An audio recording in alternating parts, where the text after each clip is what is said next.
কি করলে ডিপ্রেশন কমবে? ডিপ্রেশন থেকে রক্ষা পাওয়ার জন্য আমাদের শর্ট ভিডিও আছে ইউটিউব এবং ফেসবুকে, আপনি সেটা দেখে নিতে পারেন। সেখানে আমরা কোরআন হাদিসের আলোকে কিছু পরামর্শ দিয়েছি। প্রথমত আল্লাহ বলেছেন, আল্লাহ বিযিকরিল্লাহি তাতমাইন্নুল কুলুব। আল্লাহ তাআলার জিকির এটা মানুষের অন্তরকে প্রশান্ত করে। বিধায় অন্য ব্যস্ততা কমিয়ে আল্লাহর সাথে একান্ত যোগাযোগ বাড়ানো, আল্লাহর স্মরণ, আল্লাহর জিকির এটা বৃদ্ধি করা, এটা হবে আপনার ডিপ্রেশন দূর করবার অন্যতম উপায়। দ্বিতীয়ত হলো, ডিপ্রেশন এটা আসলে নৈরাশ্য থেকে আসে। আল্লাহর প্রতি বিশ্বাস যদি কারোর প্রগাঢ় হয়, আল্লাহ রহমান রাহমিন, আল্লাহ সব কিছু করতে পারেন, এই বিশ্বাস যদি কারোর থাকে, তাহলে তার মধ্যে ডিপ্রেশন কাজ করতে পারে না। বিধায় আমাদের ঈমান, আমাদের আল্লাহর প্রতি বিশ্বাস, আস্থা, এগুলো যদি আমরা বাড়াতে পারি, ইনশাআল্লাহ ডিপ্রেশন কমে যাবে। অর্থাৎ ঈমান এবং তাকওয়ার চর্চা বাড়াতে হবে। তৃতীয়ত ইস্তেগফার, আল্লাহর কাছে নিজের গুনাহ এবং পাপাচারের জন্য যদি ক্ষমা প্রার্থনা করেন, তাহলে সেক্ষেত্রে আল্লাহ তাআলা আপনার ডিপ্রেশন এবং দুশ্চিন্তা দূর করে দিবেন। হাদিসে আসছে, নবী সাল্লাল্লাহু আলাইহি ওয়াসাল্লাম বলেছেন, মান লাযিমাল ইস্তিগফার জাআলাল্লাহু মিন কুল্লি দিকিন মাখরাজা ওয়া মিন কুল্লি হাম্মিন ফারাজা।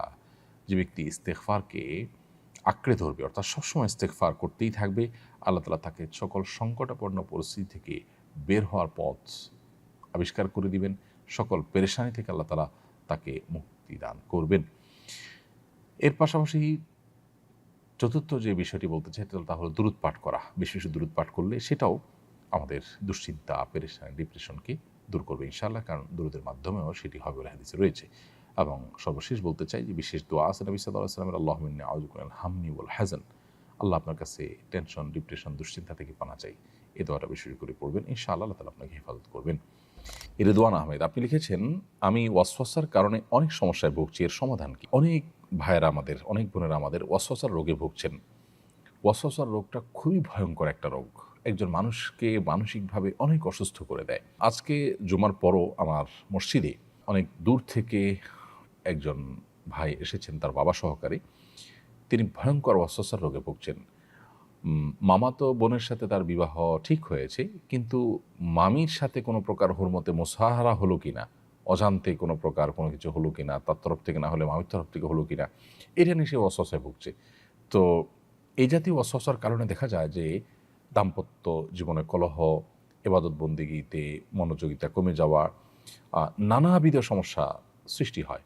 উজু করতে গিয়ে দেখা যায় 10 বার 20 বার হাত ধোয়া হচ্ছে, এবং হাত মুখ ধোয়া হলো কিনা, শুকিয়ে থাকলো কিনা কোনো জায়গা, এই অহেতুক সংশয়, এটা নিয়ে দেখা যায় যে 10 বার 20 বার 30 বার পর্যন্ত ধোয়ার কাজ করা হচ্ছে, এদিকে জামাত শেষ হয়ে যাচ্ছে।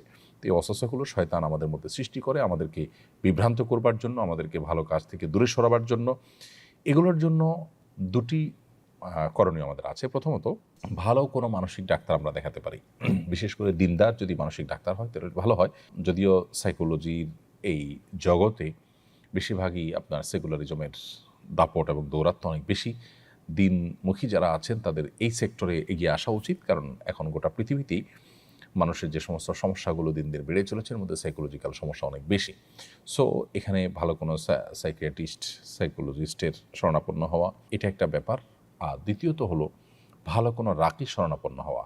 সোশ্যাল মিডিয়াতে বা বিভিন্ন প্লে স্টোর, অ্যাপ স্টোর, এগুলোতেই আপনি যদি ওয়াসওয়াসার রুকিয়া লিখে সার্চ দেন, তাহলে হয়তো আপনি অনেক রুকিয়ার অ্যাডভাইস পাবেন, সেটাকে আপনি অনুসরণ বা ফলো করতে পারেন।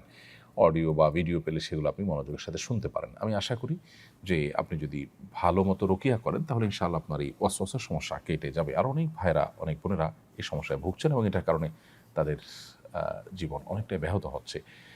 তৃতীয়ত আরেকটি সম্পূরক সমাধান বলতে চাই, সেটি হলো ওয়াসওয়াসা রোগের মূল ট্রিটমেন্ট হলো এটাকে ইগনোর করা।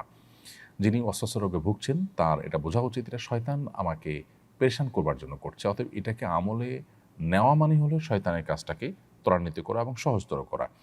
ওয়াসওয়াসা দিয়ে শরীয়তের কোনো কিছু সাব্যস্ত হয় না। সো আমাকে 3 বার হাত ধোয়ার কথা নবী সাল্লাল্লাহু আলাইহি ওয়াসাল্লাম নির্দেশ করেছেন ওযুর জন্য। আমি 3 বার হাত ধোবো, এরপরে শুকনা আছে কিনা এটা আমার দায় নেই। এটা রাসূল আকরাম সাল্লাল্লাহু আলাইহি ওয়াসাল্লামের বিষয়।